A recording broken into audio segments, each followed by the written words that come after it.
E, como eu te falei, eu tinha muita curiosidade. Porque eu sempre pensava assim, né? A pessoa que me gerou, ela deve lembrar.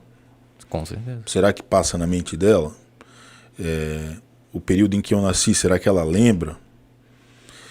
E eu fui buscando informações. Até que em 2010 eu encontrei. Ela? Não ela. Informações. Encontrei informações, porque a princípio eu achei que estavam juntos ainda. O pai e a mãe. Mas logo depois que eles me deram, eles se separaram. E os dois não tiveram mais filhos. Os dois estão casados, etc. Mas aí em 2010, é até interessante porque a gente também, quando acaba relembrando da história, você vê como mudou a tecnologia, né?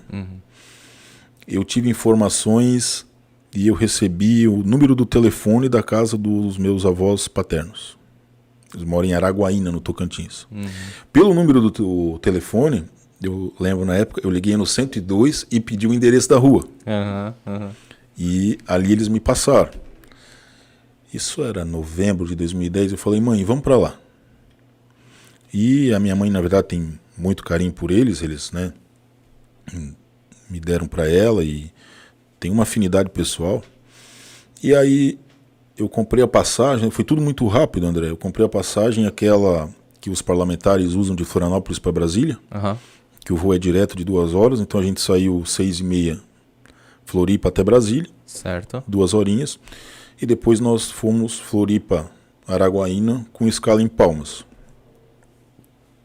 E eu me recordo, quando a gente estava chegando em Palmas, em Araguaína, a minha mãe residiu uma parte da vida naquele momento que foi para o norte lá.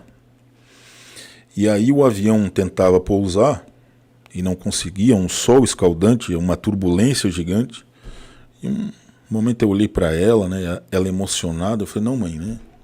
Fica calma que vai dar tudo certo, vai pousar. Ela, não, eu tô emocionada de lembrar que eu tô voltando. E aí pousamos, fiquei num hotel, mas não avisei ninguém. Saquei. Eu pedi para alguém ligar para saber se aquela família morava lá. Eles confirmaram. Aí dormimos no hotel, no outro dia chamei um táxi e fomos. É uma área estilo Coab, né? Casa pequenininha. Moram acho que umas 12 pessoas. Putz. E aí nós chegamos já no final da tarde, porque no dia eu caminhei com a mãe foi nos locais onde ela morou, fomos no comércio, etc. E aí final da tarde cheguei lá, e lá é a casa dos avós, e para minha surpresa o pai estava lá. Olha. Mas sem eu saber. Poxa, coincidência pura. Coincidência pura.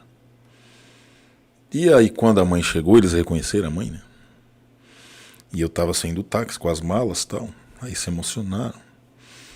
E na verdade a família do meu pai é uma família mais de caboclos, eles são menores, mas são todos muito parecidos comigo, moreno. Os meus primos, cara, se tu montar um time de futebol, né, a gente jogando sem camisa, são 22 irmãos, né, todo mundo parecido. Sim. E aí a mãe chegou, tal, aí eles perguntaram, quem é esse, né? Daí a mãe falou, é ele, né? Só que eu sou um pouco mais alto. E meus avós ficaram felizes, mas o seu Joaquim, ele teve um choque naquele dia. Seu Joaquim era teu pai? Ele ficou... Acho que eu fiquei 5 dias com eles na casa. Ele teve um choque. Os dois primeiros dias foi difícil para ele, né? Se ambientar assim contigo ali. E depois... Tem uma passagem que é engraçada. Eu saí com os meus primos para uma festa lá em Araguaína, lá a capital do Boi Gordo. Muita festa sertaneja. E, pô, tu tens toda a tua existência aqui com os teus irmãos, com tua mãe, né? Eu tenho meu padrasto também. E aí aquele dia eu fui sair, quando eu fui sair, ele me chamou, eu lembro que ele falou assim, meu filho, não vem à tarde, né? O seu Joaquim? Aquilo me deu um impacto na hora, assim, né? Eu nunca ouvi isso de um pai, porque eu também me questionava, né?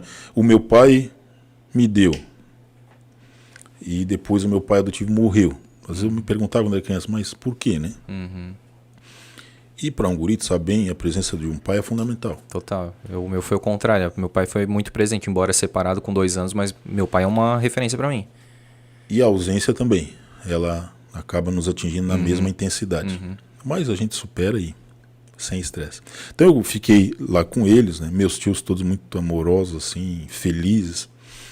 E aí, Um tio meu ele tem estabilidade, é policial militar, é o que está melhor colocado na sociedade. E uma tia, eu pedi para eles, eu queria conhecer, né, procurar a mãe. E ela não estava no Pará, haviam pistas perdidas, e aí eles ficaram de me ajudar. Em 2013 eu fui, encontrei. Só que como eu sabia que eu ia me encontrar com ela, eu não levei a mãe. Né? A mãe soube que eu iria tranquilamente. Mas como a mãe me criou, é a minha mãe, não tenho que questionar, e né, por mais que ela diga que às vezes, né, não sente, mas eu queria evitar qualquer tipo assim de sentimento ruim, né? Um tipo de tristeza. Enfim, eu fui sozinho. Aí eu fui a Araguaína, novamente. Dali nós fomos a Marabá. 7 horas de carro. E aí quando você sai aqui da província e viaja o país, você consegue ver o quanto a gente é privilegiado. O estado do Tocantins, até um comentário, que é um estado recente, tem 33 anos, é muito mais desenvolvido que o Pará. Todas as estradas vicinais que chegam à divisa pavimentadas, as cidades. O Pará, quando tu atravessa a divisa, né, eu nasci lá, né, não escondo, mas quando a gente conhece, você vê uma realidade que é cruel do interior do país. E também da falta de gestão pública, né, da má utilização de recursos públicos, enfim. Mas aí, essa minha tia, irmã do meu pai biológico, aí conseguiu contato. Quando eu cheguei lá, vamos. Aí minha tia ligou que queria falar com ela. Acho que ela achou estranho, mas não. E fomos para Marabá. Tu e a tua tia? Eu, minha tia e meu tio. E eu acho que o seu Joaquim foi junto. Olha. Fomos nós 4. 7 horas de viagem, chegamos lá. Marcamos para nos encontrar numa praça. E tinha um mercado, assim. Marabá é muito parecida com Blumenau em tamanho. E aquela agonia, né, cara? Coração a mil. A pessoa tá chegando, tal, e o carro passa, tu olha, será que é, não é? Tu fica mexendo no celular e eu roubo muita unha, né? Os dedos foram pro pau. E naquilo aquela mulher veio, a tia falou, é a tua mãe. Olha só. E de fato eu sou muito parecido com ela. Ela é alta, se tu pegar a foto, os traços, o nariz é... Fui gerado só por ela, parece. E quando ela veio vindo, né? Sim. Eu não consigo te descrever assim o sentimento que é, né? Já estava até formado na faculdade. E ela foi chegando e olhou para ele, né? Também fazia tempo que não se viam. Olhou para os meus tios. Aí quando ela olhou para mim, ela já entendeu, né? E eu te confesso que naquele momento inicial, assim, ela me abraçava de um jeito, né? Era uma coisa sufocante, assim, né? Ela me apertava e ao mesmo tempo que abraçava, ela suspirava e chorava e eu te confesso que eu perdi a reação na hora. Né? Eu até depois, naturalmente, não sei se é um estado de choque, mas só quem passa entende, sabe? Eu tenho a minha família, como te falei, né? É tudo muito estruturado, sem problemas, mas é um sentimento assim que te desperta algo sem palavras, de tu saber, ó, eu tô de frente realmente com quem me gerou. Exatamente, aquela ligação biológica, né, cara? Tem um laço ali, né? E eu não fui para questionar.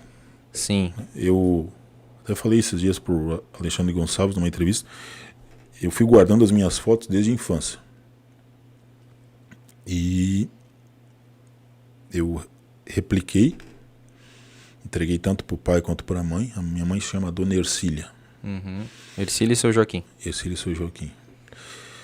E para os dois eu entreguei um conjunto de fotos minhas desde a infância até a faculdade, etc. E quando eu fiz o convite da formatura da faculdade, que é caro pra caramba, né? E tu imagina, tem que convidar todos os tios, irmãos da tua mãe. Nossa, que tu já falou que era uma porrada. Os tios do pai, os amigos, etc. Eu falei, não, eu vou fazer mais 2 que um dia eu vou me encontrar com eles. Aí me encontrei, mesmo que de forma retroativa entreguei o convite.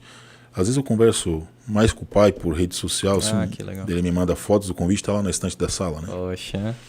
como orgulho. Eu tenho uma foto só, com ele eu tenho algumas, com ela eu tirei só uma. Que foi aquele dia? Que foi aquele dia na praça mesmo. Uhum. Vocês só ficaram ali na praça? Uma hora, mais ou menos. Uma hora. Uhum. Uma hora. Eu saí dali meio anestesiado.